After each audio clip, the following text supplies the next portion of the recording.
क्या ये विभूति सच में काम करेगी? चलो, दादी ने दी है तो डालकर देखता हूँ। ऐसा सोचकर रमेश घर चला जाता है। घर जाकर चेतना और रमेश दोनों खाना खाकर सो जाते हैं। अब अगले दिन रमेश उठकर खेत में जल्दी चला जाता है और खेत में दादी ने दी हुई विभूति डाल देता है। कुछ दिन ऐसे ही बीत जाते हैं। कुछ दिनों बाद खेतों में छोटे छोटे पौधे उगकर आते हैं।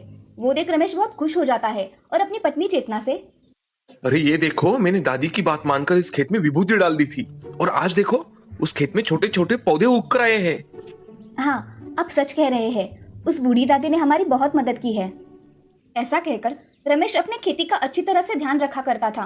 3 महीने हो जाने के बाद रमेश एक पौधा उखाड़ के देखता है। तभी उसके नीचे कुछ मछलियां लगी हुई दिखाई देती है। रमेश उन मछलियों को तोड़ने लगता है। तभी उसे महसूस होता है कि वो कोई साधारण मछली नहीं है, उसका रंग सोने जैसा है। वो उसे तोड़कर एक टोकरी में डालता है। तभी वो मछलियां चमकने लगती है। तभी रमेश का दोस्त राघव वहाँ आ जाता है। राघव रमेश से, रमेश, तुमने तो चमत्कार ही कर दिया। खेत में मछली की खेती करके दिखाई। ऊपर से ये मछलियां मुझे सोने की लग रही है। सोनार के पास जाकर देखना पड़ेगा। राघव, तुम सच कह रहे हो, मुझे भी ये सोने की मछलियां लग रही है। चलो, हम इसे सोनार के यहाँ लेकर जाते हैं। ऐसा कहकर रमेश और राघव सोनार की दुकान में चले जाते हैं। तभी सोनार देखता है तो वो सच में सोने की मछली होती है। उन 4 मछलियों को बेचकर रमेश के पास बहुत पैसा आ जाता है। रमेश वो पैसे लेकर घर चला जाता है और चेतना से, चेतना, ये पैसे लो, इन्हें संभाल के रखो। इतने पैसे कहाँ से आए आपके पास? हमारे खेत में पौधों को सोने की मछलियां लगी है। एक पौधे की निकाली तो इतने पैसे आए। अब मैं जल्दी जाकर सब पौधों की मछलियां तोड़कर घर लेकर आता हूँ। हाँ, जल्दी जाइए।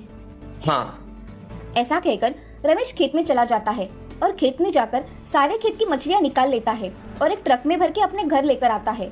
घर लाते ही रमेश अच्छा घर बनवाता है और जरूरत की कुछ चीजें खरीद लेता है। अब रमेश गांव में जरूरतमंदों की मदद कर दिया करता था। ये बात तो जैसे पूरे गांव में फैल गई और साहूकार मोहनलाल मन ही मन बहुत दुखी हुआ। वो मन में, मैंने उसका बुरा करने के हेतु ऐसा किया था, मगर उसका नसीब इतना अच्छा है कि सोने की मछलियां खेत आ गई। ऐसा सोचकर वो बहुत दुखी होता है। इधर रमेश सारे गांव वालों को कुछ पैसे बांटकर उनकी तकलीफें दूर करने की कोशिश करता है। अब मोहनलाल के दिमाग में एक अच्छा विचार आता है। वो सारे गांव वालों से कह देता है कि, सुनो गाँव वालों, रमेश को मछली उगाने के बीज मैंने ही दिए थे। जिसको चाहिए वो लेकर जाओ। ऐसा कहकर मोहनलाल बहुत सारी सूखी मछली खरीद लेता है और गांव वाले भी मोहनलाल से सूखी मछली खरीद कर अपने खेतों में डालने लगे। मगर कुछ दिनों बाद खेतों में से बहुत बदबू आने लगी। एक भी पौधा नहीं उगा। अब सब लोग समझ गए थे कि मोहनलाल ने उन्हें फंसाया है। सभी लोग उसके घर पे चले जाते हैं और, अरे मोहनलाल जी, हमें हमारे पैसे वापस चाहिए। अरे क्या हुआ है, आज अचानक तुम्हें सबको पैसे चाहिए?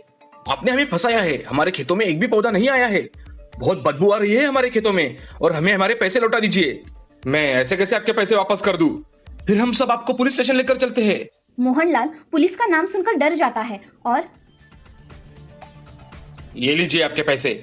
सब लोग मोहनलाल से पैसे लेकर अपने घर चले जाते हैं। मोहनलाल को अब अपनी गलती का अच्छा सबक मिला था।